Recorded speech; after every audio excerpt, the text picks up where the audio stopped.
Sejam todos bem-vindos para mais um episódio do podcast de Médico para Paciente, um podcast feito para trazer informação. Informação salva, informação é saúde. E nosso objetivo é trazer informação de qualidade, baseada em evidência e que seja fácil de entender. Estamos no mês de março, mês azul, mês voltado para prevenção e conscientização sobre o câncer de intestino. Quais são os sintomas, como prevenir e o que a gente pode fazer para além daqueles pacientes que ainda não apresentam cura e o que fazer para melhorar a qualidade de vida? Esse vai ser um dos pontos que a gente vai falar. E comigo hoje, Dr. Daniel, sempre especialista aqui comigo. E aí, Daniel? Fala, Luiz, sempre um prazer estar aqui com você. Hoje a gente vai falar sobre um tema bastante importante, né? A questão do câncer de intestino, prevenção. E o nosso convidado é o Dr. Danilo Carvalho, meu amigo, colon-proctologista, fez cirurgia geral pela Secretaria Estadual de Saúde da Paraíba, posteriormente fez proctologia no Hospital Universitário de João Pessoa e posteriormente ele fez mais uma especialização, olha, quase que não sai, em endoscopia digestiva avançada. Danilo, muito prazer ter você aqui com a gente, seja bem-vindo. Obrigado, meu amigo, obrigado, Daniel, obrigado, Luiz, pelo convite. É sempre um prazer poder estar falando sobre o câncer de intestino. Esse que já é o segundo que mais mata, né? Tanto homens como mulheres. Então é um assunto muito importante e que às vezes as pessoas eles deixam de procurar ajuda por mais medo do médico do que da doença. Então o paciente tem sangramento, tem dor, mudança do hábito intestinal, cólica abdominal e convive com esses sintomas achando que é normal. E quando a gente descobre muitas vezes o câncer, esse tumor já está no estágio muito avançado que a gente não tem mais como curar. Então a prevenção, ela salva vidas, como o Luiz estava dizendo, e a gente tem esse rastreio, né, esse programa que a gente investe bastante no mês de março, para a gente pegar esses cânceres no estado menos avançado, né, estado mais precoce, e a gente conseguir salvar. Quando a gente consegue diagnosticar precocemente o câncer do intestino, a gente tem uma chance de 90% de cura.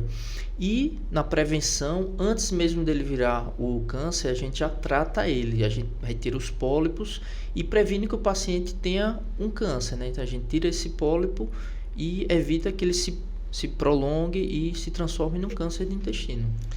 Pegando essa questão que o Danilo já começou pautando aqui pra gente, o INCA lançou no ano passado que aproximadamente 45 mil brasileiros vão ser diagnosticados durante todo esse ano com câncer de intestino, sendo o segundo câncer mais comum, tanto em homens quanto em mulheres, perdendo para o câncer de próstata e para o câncer de mama nas mulheres. A gente sempre bate nessa tecla de prevenção, né, Danilo? E aí, como é que é a prevenção do câncer de intestino? Com que idade que a gente deve começar a prestar atenção na questão da prevenção? E qual que é o exame que a gente tem que fazer? É uma ótima pergunta, Daniel. O câncer de intestino ele é muito comum, como você falou, muito prevalente na sociedade, né? E a gente tem que estar atentos, né? O câncer de intestino, a gente começa a prevenção dele, o rastreio, como a gente chama, para todas as pessoas, a partir dos 45 anos. Então, se você tem 45 anos, não sente nada, deve fazer o seu rastreio para o câncer de intestino.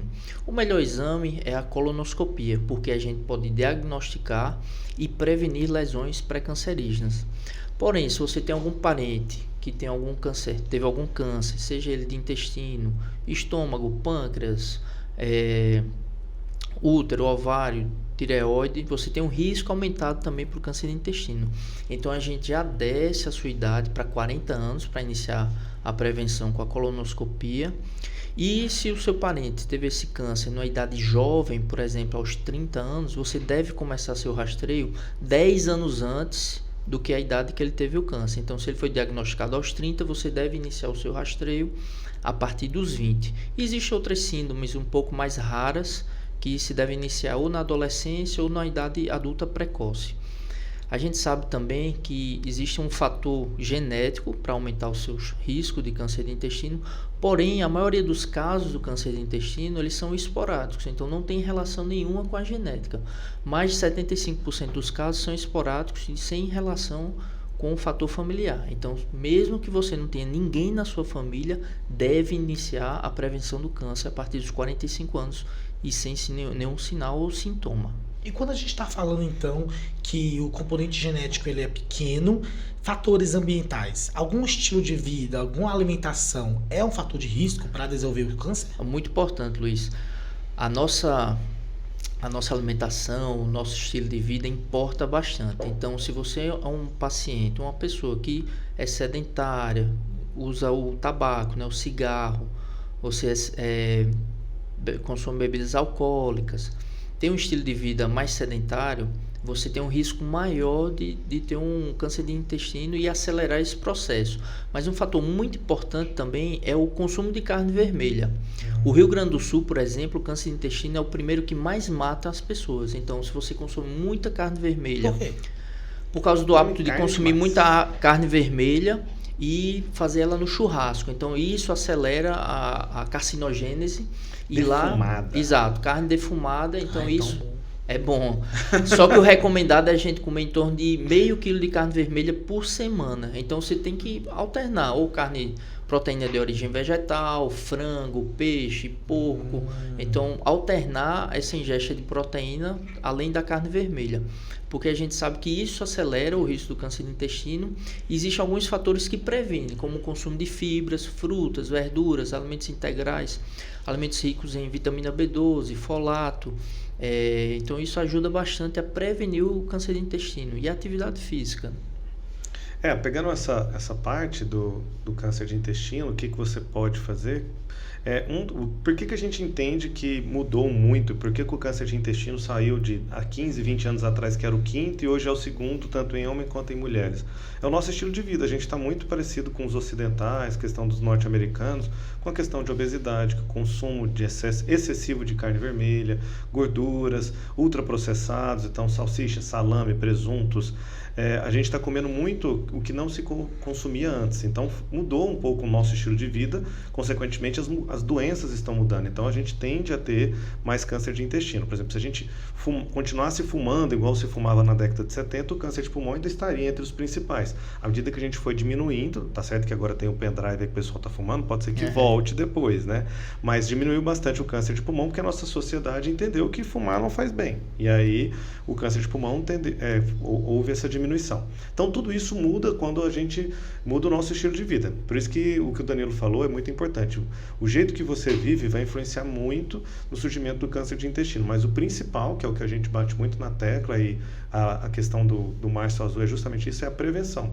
Mesmo você, às vezes, sendo a pessoa mais certinha, tem vegetariano que tem câncer de intestino, tem pessoas que são saudáveis, maratonista que teve câncer de intestino, inclusive um paciente meu já tinha feito umas 2 maratonas, teve um câncer de intestino com 35 anos. Nunca ninguém na família teve, ele foi o primeiro que teve e não teve a oportunidade de fazer prevenção, porque a prevenção começa com 45 anos. E aí, como é que faz? É porque esperar o sintoma de sangramento já Exato. Um paciente que já deve ter uma lesão mais grave, né? Exatamente. Algum sintoma anterior, antes do sangramento, seria para ligar o alarme? A gente tem alguns sinais que são mais clássicos, né? A perda de peso, se você não está fazendo dieta, perdeu muito peso em 2, 3 meses, mais de 10 quilos, não estou fazendo nenhuma dieta, tem que ligar um alarme. Anemia, a investigação da anemia, é necessário a gente fazer uma endoscopia, uma colonoscopia. Se o paciente tem fadiga, antes era maratonista, não aguenta mais andar um quarteirão, se sente muito cansado. Alteração no hábito intestinal, ia todo dia no banheiro, só que agora vai a cada 3, 4 dias. Ou então ele fazia cocô normal, como a gente chama Bristol 4, que é umas fezes com uma forma de salsicha, e agora está fazendo pastoso. Ou então fezes em fita, muito finas. Então a gente percebe essa alteração e são alguns sinais que já nos dão a entender que seja algum câncer, tá certo? Então se tem algum desses sinais, é bom procurar uma ajuda médica, procurar um médico da sua confiança, seja um gastro, um clínico geral, um proctologista, que ele vai lhe orientar a fazer o exame e procurar ajuda, tá certo? Não é normal conviver com dor, tá certo?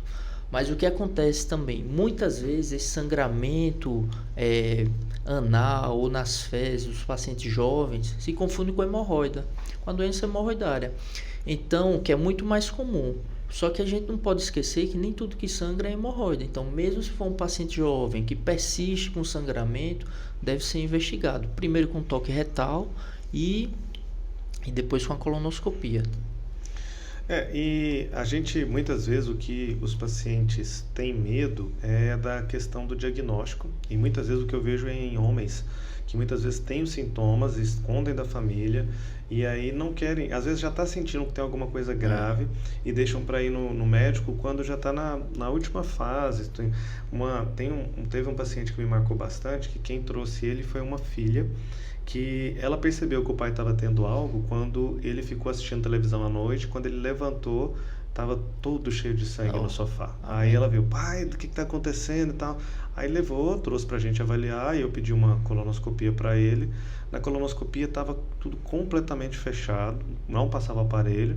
Aí eu tive que encaminhar ele para uma emergência para poder fazer a desobstrução cirúrgica e tal. E infelizmente esse paciente faleceu assim 2-3 meses depois. Esse que é o grande problema, quando a gente espera muito pelo diagnóstico, com medo de diagnóstico, com medo de ir atrás, quando tem o diagnóstico muitas vezes não dá tempo, né? A gente muitas vezes, às vezes nem, nesse caso nem mexeu no intestino, só desviou o trânsito, não deu tempo nem de fazer quimioterapia, nada.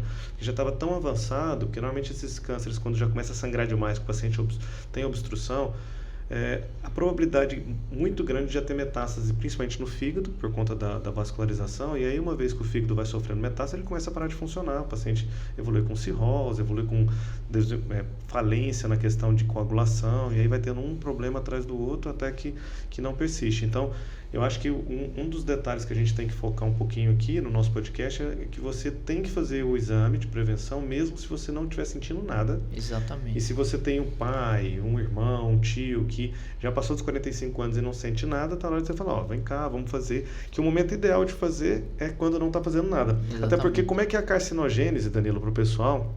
Como é que é o surgimento do câncer? Na maioria das vezes, ele começa como? E quanto tempo que demora para o câncer surgir? A gente sabe que o câncer ele surge a partir de lesões polipóides, né? São os famosos pólipos, que são carocinhos pequenos que surgem por alterações genéticas na própria mucosa, no revestimento do intestino.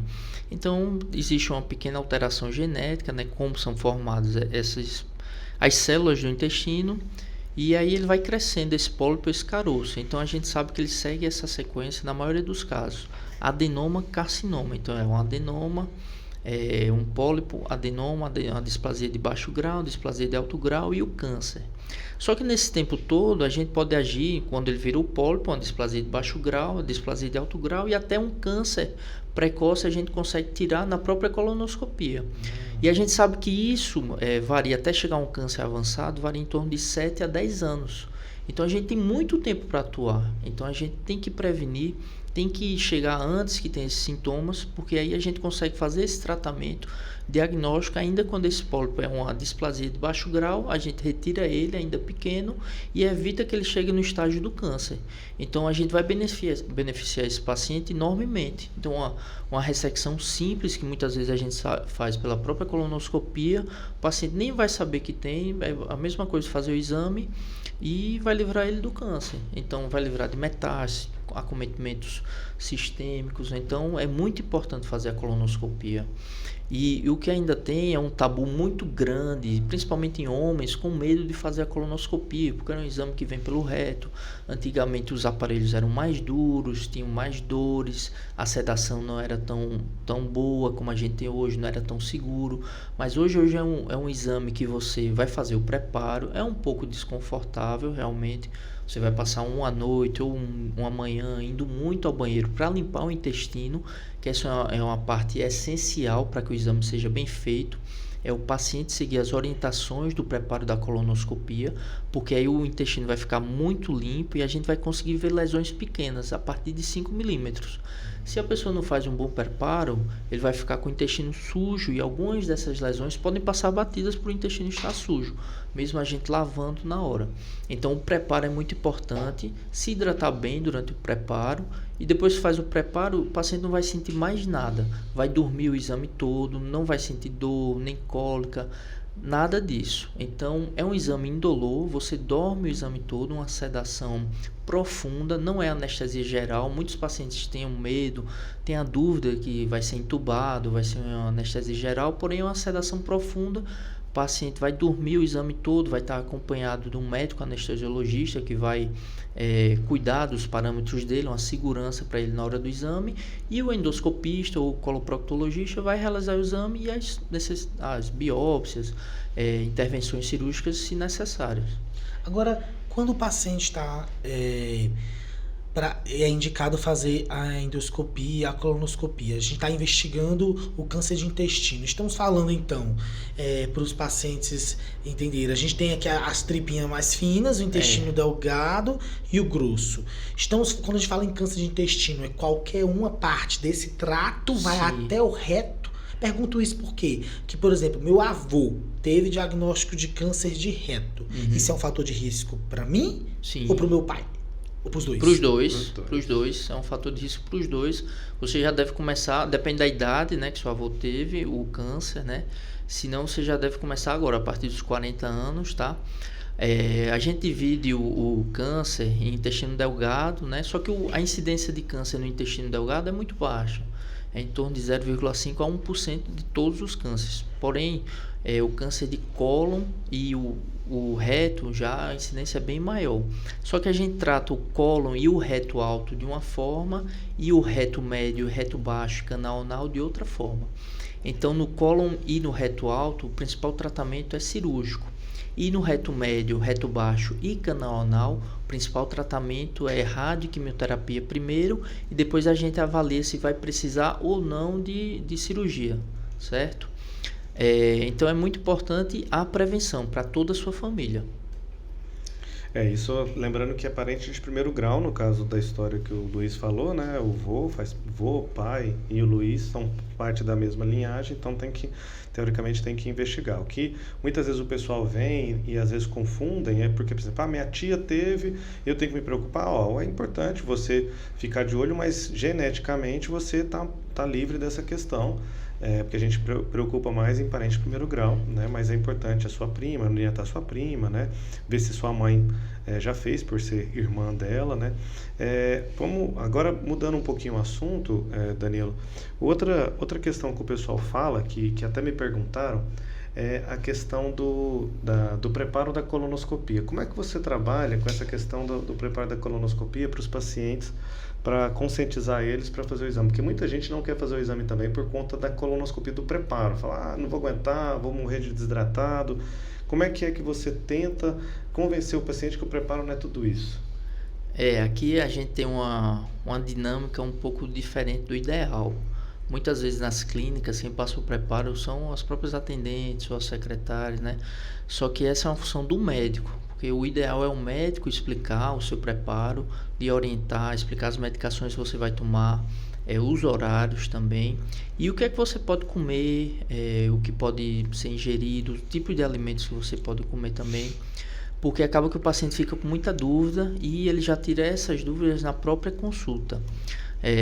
Lá no HC e aqui no meu consultório também, na minha prática, eu costumo eu mesmo explicar o preparo para o paciente, e isso fica um preparo muito mais fácil para o paciente fazer, porque ele vai poder comer, ele vai poder saber os alimentos que podem comer, pode comer pão branco, bolacha, suspiro, tudo isso, e não passar fome. Que o que acontece muitas vezes é que o paciente fica com medo de perder o exame, de perder o preparo, ele não se alimenta bem, fica muito fraco.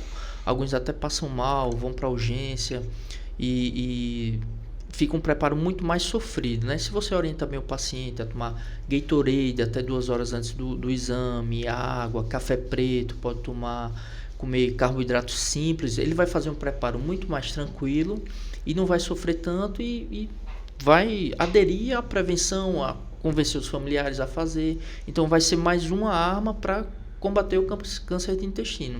Então a gente precisa orientar bem esses pacientes para o preparo. E uma colonoscopia de qualidade, ele tem que ter um bom preparo. Então é o início da prevenção do câncer de intestino, é o preparo de cólon. Então, se a gente perde um pouquinho assim, entre aspas, perde um pouco mais de tempo conversando com esse paciente para fazer um bom preparo, uma boa alimentação, para ele não sofrer muito no preparo de cólon, a gente consequentemente vai ter um exame de qualidade e uma prevenção de qualidade.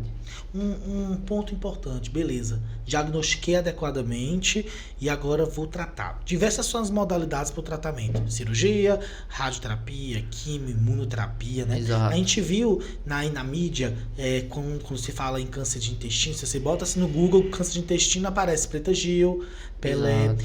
E uma foto que aparece logo é Preta Gil utilizando aquela bolsinha. Fala pra gente o que é essa bolsinha e se todo paciente vai ficar usando essa bolsinha e se uma hora ela é fechada. Ótima pergunta, Luiz. Então, o tratamento quando a gente diagnostica, né, já um tumor de cólon, de reto, o que é que a gente vai fazer? A partir desse momento que a gente fez a biópsia através da colonoscopia e viu que é um tumor, seja um adenocarcinoma, qualquer tipo de histológico de tumor, a gente vai estadiar, vai saber clinicamente até em que local está espalhado o tumor, para a gente saber o que é que vai fazer. Se primeiro vai fazer uma quimioterapia, uma radioterapia ou intervenção cirúrgica, tá certo? Então, algumas vezes a gente já faz a cirurgia logo de cara, vê o resultado da biópsia dessa cirurgia, né, o resultado anatopatológico dessa cirurgia, e vai decidir depois, através do estadiamento anatomopatológico, o que a gente vai fazer. Se não vai precisar de quimioterapia, se vai para quimioterapia ou se vai complementar com a quimioterapia ou radioterapia. Nesse momento, a gente decide. Então, primeiro estadiamento clínico, depois estadiamento cirúrgico e aí decisão que a gente vai fazer. Alguns pacientes, eles precisam, por alguma intervenção cirúrgica, uma intercorrência cirúrgica, ficar com a bolsa de colostomia no momento. Esses são alguns tipos que vão ficar. Quando o paciente tem um tumor de reto médio ou reto baixo, ele vai primeiro para a radioquimioterapia. Ele vai tratar esse tumor primeiro com a radioquimioterapia. Depois a gente vai operar, reestadia clinicamente se o tumor desapareceu totalmente, se ele vai para um protocolo de observar, o watch and wait, ou se ele vai para a cirurgia. Se ele for para a cirurgia, que muito provavelmente foi o caso de Preta Gil, nessa região que a gente vai operar, o reto, ele fica mais fragilizado para a gente fazer a nossa anastomose, então a junção do intestino. Então, o paciente fez radioquimioterapia, a gente resseca a lesão, tira o tumor, os linfonodos que estão ao redor, que é no mesorreto, uma excisão total do mesorreto. E depois, para a gente fazer a união do que ficou do reto com a parte do intestino do cólon, a gente não pode fazer só essa cirurgia, só essa anastomose. Então, porque o risco é alto de ter uma deiscência, uma fístula. Então, para esses pacientes, a gente protege com a ileostomia. Puxa a alcinha do delgado para cicatrizar essa anastomose e depois a gente reverter com segurança. Por quê? Porque esse paciente que fez a radioterapia, ele pode ter uma sepse pélvica por uma causa dessa deiscência ou uma fístula aí. Então a gente protege com a ileostomia e depois que a gente faz uma nova colonoscopia, avalia essa anastomose e vê como ela está. Se ela estiver íntegra, pérvia, com bom calibre, a gente desfaz essa ileostomia que fez. Nos pacientes que têm um tumor de canal anal, depois da radioquimioterapia, não respondeu à radioquimio totalmente, ainda teve a lesão persistiu ou aumentou de tamanho, a gente parte para a amputação de reto. Por quê? Porque esse paciente ele vai ter lesado os esfíncteres anais, então a gente não vai mais preservar a continência dele e a gente precisa dar uma margem oncológica para esses pacientes. Então é inviável eles manterem o ânus. E então a gente tem que fechar esse ânus e amputar o reto. Então esses pacientes que têm um tumor de canal anal ou reto baixo, que não conseguimos dar margem oncológica, a gente deixa com a colostomia definitiva. Então gera muitas dúvidas isso, porque a gente tem várias opções terapêuticas no câncer de cólon e de reto, e alguém sempre pergunta: doutor, eu vou reverter a minha colostomia? A minha vizinha ficou com a colostomia, Preta Gil ficou com a colostomia e depois reverteu.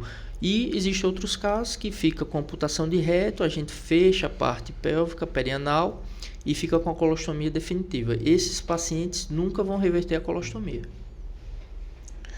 Então, além da questão também tem os pacientes de urgência, né, Danilo? Que quando deixa de fazer o tratamento, que às vezes o paciente descobriu um câncer de intestino, que não tinha como a gente fazer o tratamento ali pela colonoscopia, porque já está bastante avançado, infiltrou muita mucosa, a gente faz só a biópsia, encaminha para biópsia e aí quando vem o resultado a gente descobre, é um câncer, já está num estado que não dá para ressecar por colonoscopia, a gente não faz, porque se ficar um fragmentozinho na ressecção pela coluna, a gente não foi curar, a gente não teve cura ali, então a gente já parte direto para cirurgia.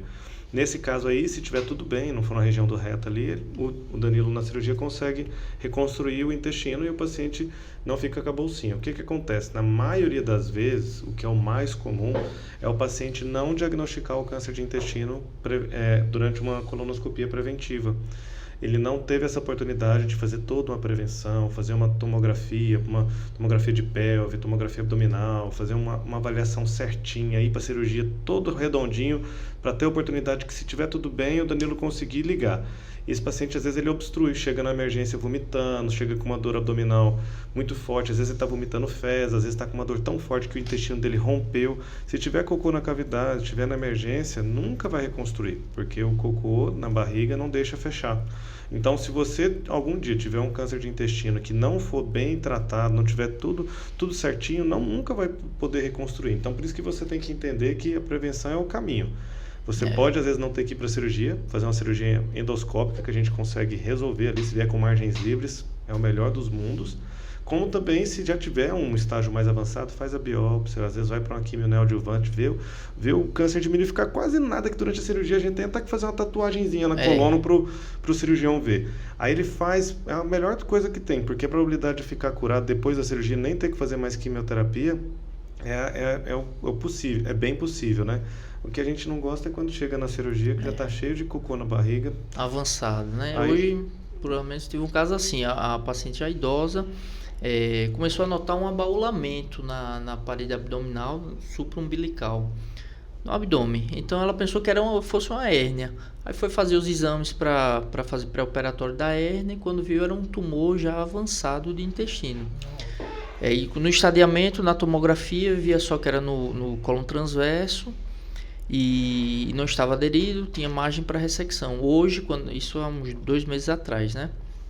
Hoje, quando a gente foi operar, já estava o tumor aderido ao estômago, ao intestino delgado, então perfurado já como o Daniel conversou, com fezes, pus na cavidade. Então é uma cirurgia muito mais complexa, o paciente séptico, a gente não conseguiu, por causa dessa infecção, não conseguiu juntar o intestino no mesmo momento, teve que sair com a colostomia e foi uma cirurgia já maior, né? Então teve que fazer uma gastrectomia parcial, uma ressecção do tumor do intestino, um tumor do delgado. Então foi uma cirurgia grande e podia ser prevenido tudo com a colonoscopia. A gente fala, é muito visível quando a gente está falando de pacientes oncológicos no Brasil, que infelizmente ainda no quesito de cuidados paliativos para aqueles pacientes que não alcançam a cura, é o componente de dor associado, né? A gente sabe que o Brasil é ranqueado como um dos piores países de se morrer de câncer, porque a pessoa morre principalmente com dor. E a gente sabe que a dor incapacita, e muito mais do que neste momento, nesse contexto que eu não alcanço mais cura, é muito mais do que dias de vida, mais vida esses dias. De que maneira você vê na sua prática as complicações de dor no paciente com câncer de cólon? É da radioterapia, é da químio, é da cirurgia ou mesmo da invasão? Exato, a gente tem muitos pacientes com dor crônica, dor pélvica crônica também, até pela invasão, principalmente do tumor, mas também pela cirurgia. Essa é uma cirurgia muito complexa, que a gente mexe com os nervos pélvicos todos ali, então tem que ser muito bem feita, principalmente quando a gente vai fazer a cirurgia oncológica mesmo do reto. A gente tem que tirar todo o envoltório ao redor do reto, com a excisão total do mesorreto. Então a gente raspa ali tudo na pelve, os nervos, né, o hipogástrico, os nervos pélvicos também, que podem ser lesados na cirurgia, e da dor pélvica crônica também. Os pacientes se queixam muito de dor, e principalmente os que têm o câncer avançado. Então a principal queixa deles é dor crônica que não passa de nenhum jeito. A gente tenta aliviar a dor mesmo com colostomias, a colostomia para evitar que passem fezes por ali, o trânsito, mas é inevitável ter a dor, e é muito importante esse manejo da dor, sabe? O cirurgião, o médico que trata muito o paciente oncológico, ele tem que estar bem atento, né, e bem treinado a saber bem lidar com essa dor crônica, porque é muito comum, e principalmente os pacientes de câncer de reto. Câncer de reto é igual a dor constante, os pacientes sofrem bastante pelo tumor ou pela cirurgia, muitas vezes, que lesa esses nervos, pode lesar. Essas dores abdominais, oncológicas, né, elas merecem uma visão muito acurada, seja do médico assistente, identificando, iniciando o tratamento prontamente. Só que aí tem umas hoje a gente, na medicina da dor, a gente entende que no momento que o paciente oncológico, que tem uma dor abdominal oncológica e já começa a receber o opioide, é naquele momento que o médico da dor deve ser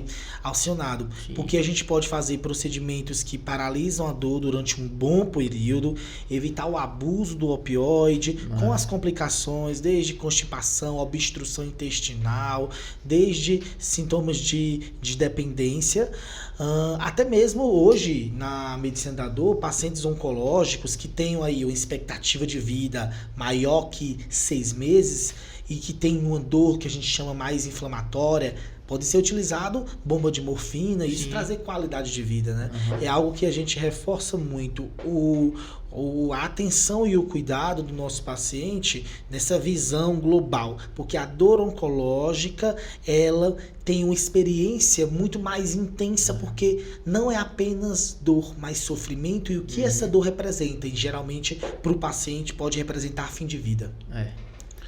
Danilo, aí você operou o paciente, já fez as rádios, as químios, como é que é o controle, como é que é a avaliação pós a cirurgia, pós o diagnóstico do câncer de intestino? Como é que você faz? O paciente fica te procurando de quanto em quanto tempo? Como é que é? O câncer de intestino é um tratamento multidisciplinar, né? A gente precisa de vários colegas, seja o endoscopista, o cirurgião oncológico, coloproctologista, o médico da dor, o oncologista clínico também. Então a gente vai fazer uma reunião clínica e vai decidir o que é que vai ser o próximo tratamento para esse paciente. Então a partir da cirurgia a gente vai decidir se ele vai para a terapia adjuvante com a quimioterapia, e aí a gente vai acompanhar esse paciente. Vai acompanhar de perto, né? No primeiro ano de 3 em 3 meses, depois no segundo ano de 6 em 6 meses, e a partir do terceiro ano, se tiver tudo normal, a gente continua de 3 em 3 ou de 6 em 6 meses, e depois de ano em ano, até completar 5 anos, e depois continua até os 10 anos. Mas normalmente a gente costuma dizer que após os 5 anos o paciente está curado, né? Mas a gente não deixa esse paciente abandonado, a gente continua acompanhando ele e vai seguindo. E a gente vai avaliando os riscos de recidiva, se volta o câncer ou não, continua fazendo exames endoscópicos, exames de sangue, exame físico é muito importante. Então a gente continua no primeiro ano com exame físico, exames laboratoriais, colonoscopia e ressonância. E aí vai seguindo e vai espaçando um pouco mais à medida que o tempo vai passando esses exames. Mas a gente tem que acompanhar de perto. Uma coisa que às vezes acontece, que eu não sei se é falha do médico, o médico sempre está envolvido, e às vezes também o paciente que fica às vezes olhando na internet, é que às vezes ele quer fugir da colonoscopia e sai olhando, fazendo marcadores tumorais, pensando que só com aquele marcador você consegue evitar. E aí o que acontece? Eles chegam às vezes na consulta com o CEA alterado, de 10, de 9, tá acima do normal? Tá, mas não é nada alarmante, mas aí passou para alguém que não era especialista, ou então leu na internet que é câncer de intestino, já chega desesperado. A gente vai fazer a colonoscopia, mas isso não muda em nada, porque o CEA pode alterar com muita coisa. Exatamente. Sabe? Aí chega com o marcador CA19,9, um monte de coisa. A gente não faz rastreio de câncer com marcadores tumorais. Então, por que faz esses coletas de exame? Ele pode atrasar, inclusive, né? Ele pode estar normal e o paciente ter câncer? Não, aí não.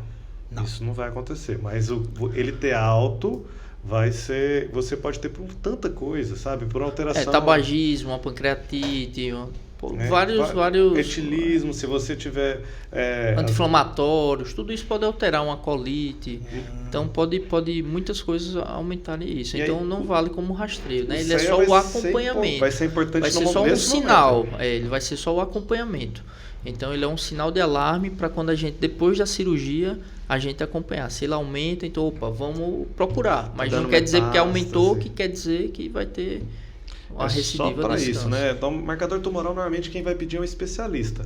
Se não está na minha área, não tem nada a ver com barriga, eu não vou pedir marcador tumoral para câncer de ovário, entendeu? Se eu estou suspeitando, eu vou pedir um exame de imagem e se tiver, eu vou encaminhar para um colega que vai operar, que vai fazer alguma coisa. Porque esses marcadores alteram com muita coisa, vai me deixar inseguro quanto à minha conduta e o paciente vai ficar doido, pensando que tem câncer e muitas vezes não tem. Então, a gente tem que tomar cuidado com esses marcadores tumorais, tá, gente? Porque não vai substituir a colonoscopia, porque o paciente quer de tudo para substituir. Não fazer, né? Nunca vi um trem desse. Um exame tão bom igual esse, que é terapêutico, diagnóstico, consegue te tirar da mesa de cirurgia. E se você der positivo algum desses exames, a tomografia, alguma coisa que você estava evitando, vai ter que fazer a colonoscopia de todo jeito, seja para biopsiar, seja para tirar a lesão. Então a colonoscopia é uma coisa, agora é essencial para todo mundo. Uma dúvida que me fizeram, a minha irmã viu que iríamos falar sobre essa temática. Então vai que eu vou abrir as caixinhas aqui que teve perguntas, senão a gente não acaba hoje não. Que o tema é muito amplo, né? É muito bonito. Ela perguntou assim, você falou que o pólipo, ele é como se fosse um precursor, né? Sim. É um início lá do câncer. Início. E diverticulite, os divertículos, que pelo que eu entendi, o divertículo é mais do lado esquerdo e o pólipo em qualquer canto. Ou me corrige. Não, tá certo. Assim, eles são a mesma ideia? Não. O divertículo, eles são pequenas saculações, herniações da mucosa do cólon. Então, entre a mucosa e a submucosa vai haver um afastamento da camada muscular do intestino, da parede do intestino. Então, pelo aumento da pressão dessa parede intestinal, vai ter uma hérnia e vai herniar a mucosa e a submucosa. Então, vai criar uma saculação na parede do cólon. Então, é uma zona de fragilidade no cólon. Então, a partir daí, pode perfurar, pode infectar. Então, é como se fosse para dentro. Para fora do cólon. Você quando pega um cólon na cirurgia, você vê saculações. Para dentro. O pólipo cresce para dentro e pode obstruir a luz do intestino. E o divertículo é uma herniação do intestino. E uma área de fragilidade. Então, por que acontece o divertículo? O divertículo acontece por a pessoa ser constipada, não se alimentar bem. Então, vai aumentar a pressão intraluminal do cólon. E nas áreas onde o vaso entra no cólon, tem uma fragilidade, e aí com essa fragilidade, aumento da pressão intestinal, a mucosa e a submucosa se herniam e causam perfuração, infecção, tudo isso. Só que todas as pessoas que tiveram uma crise de diverticulite, elas precisam fazer a colonoscopia. Por quê? Para diferenciar se essa crise foi apenas o divertículo ou era um tumor perfurado ou um tumor que abscedou, e fazer essa diferenciação. Então, a gente tem a crise de diverticulite, não pode fazer a colonoscopia imediatamente. Espera 8 semanas e aí tira a dúvida se era um divertículo ou alguma alteração tumoral. E o tratamento vai entrar com anti-inflamatório por um tempo, antibiótico, depois a gente faz a colono e aí orientar, porque normalmente o paciente que tem diverticulite ou tem divertículos no intestino é constipado. Ou algum momento na vida foi constipado. Quando eu era jovem, não sei o que, eu não fazia cocô fora de casa e trabalhava o dia inteiro.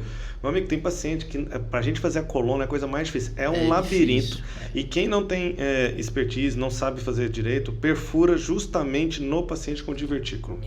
É o paciente que costuma perfurar na residência. É nessa doença que a gente orienta não comer tomate. Não, isso era uma lenda, né? Isso era lenda. Mas muita gente chega assim, não come nem pipoca, nem tomate, nada disso. Não come uva, melancia, come nada. Nada disso. Mas isso é lenda e, pelo contrário, já tem estudos científicos que mostram que, pelo contrário, você tem que comer tudo isso e mais fibras, frutas, verduras, alimentos integrais e água. O que é que acontece? A população vai envelhecendo e perde a sensação da sede, então vai tomando cada vez menos água.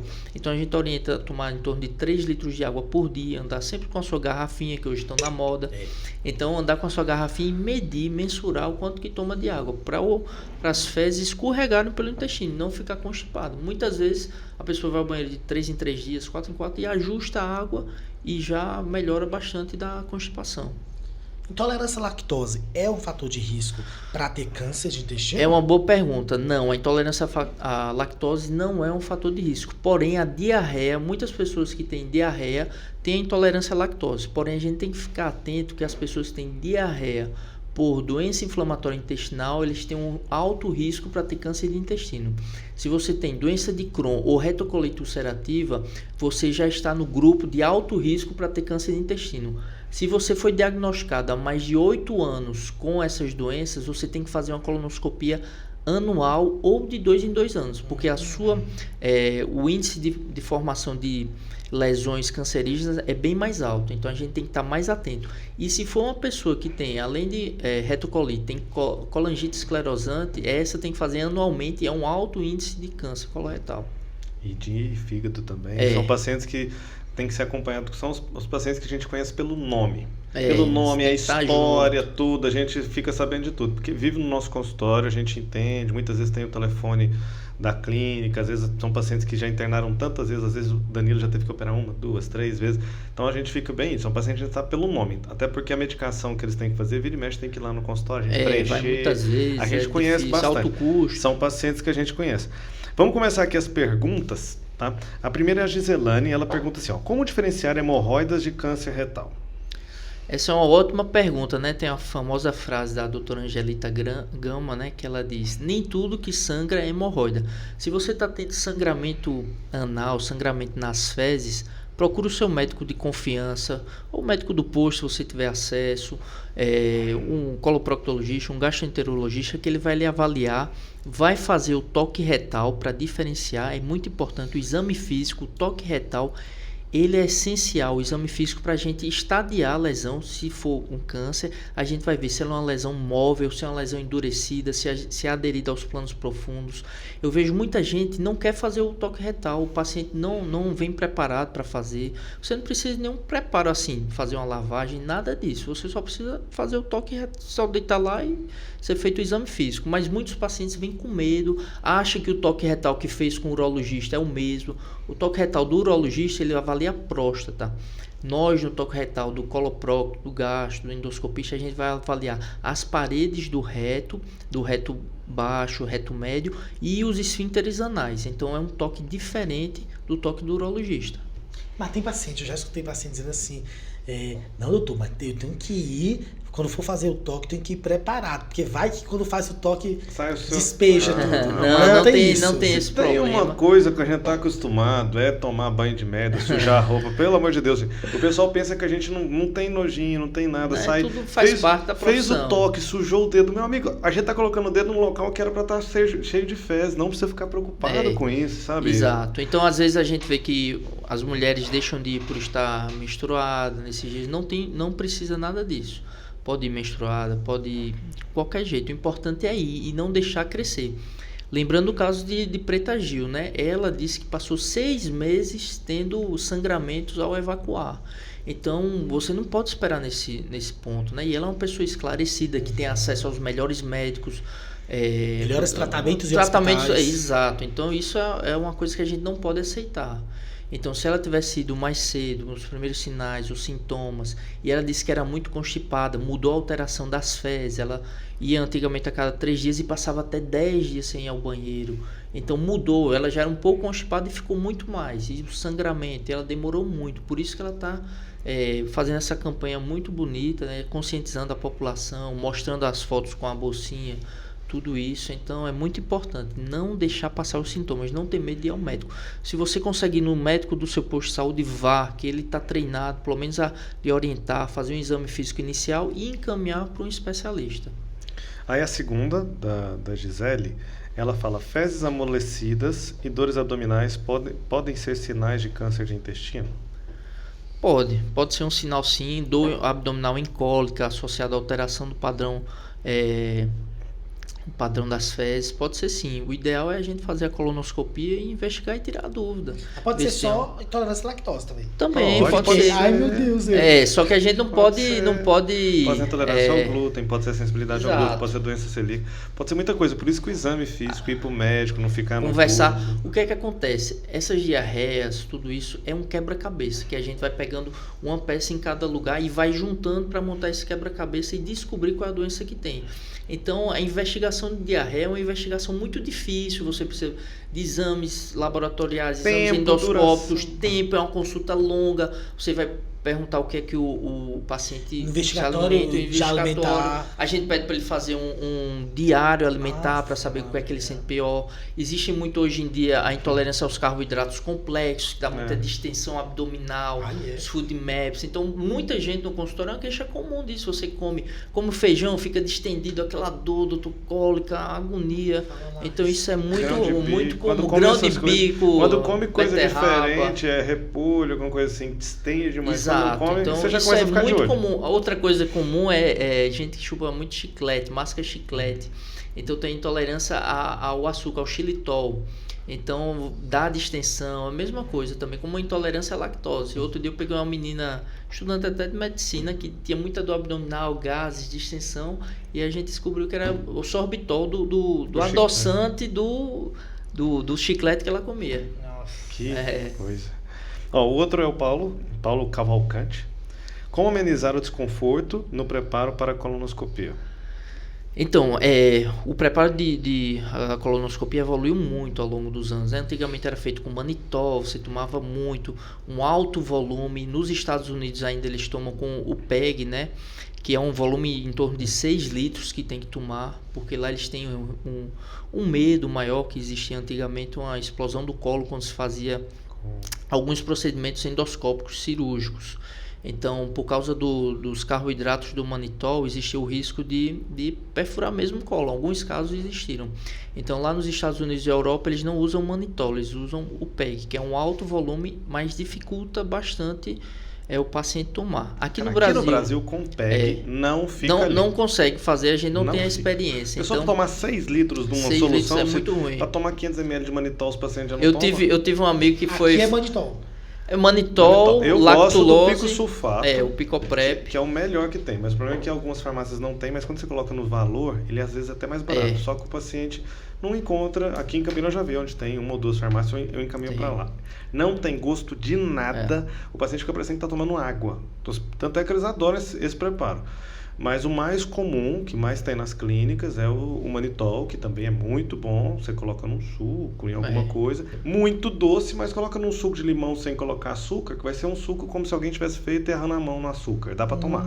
Exato. E aí, então, nessa conversa que a gente conversou antes, na consulta pré-colonoscopia, a gente orienta tudo isso. Então, como vai fazer? Vou pegar o manitol, você vai diluir meio litro de suco de uva, laranja, limão, para cortar esse doce, porque é um açúcar, o manitol, que vai fazer uma diarreia por causa disso.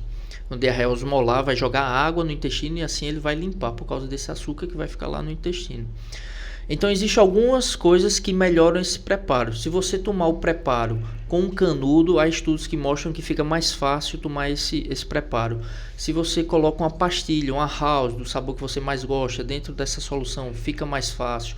Se você coloca gelo, também fica mais fácil de tomar. Canudo, uma pastilha do sabor que você mais gostar, e gelo ajuda a tomar esse alto volume.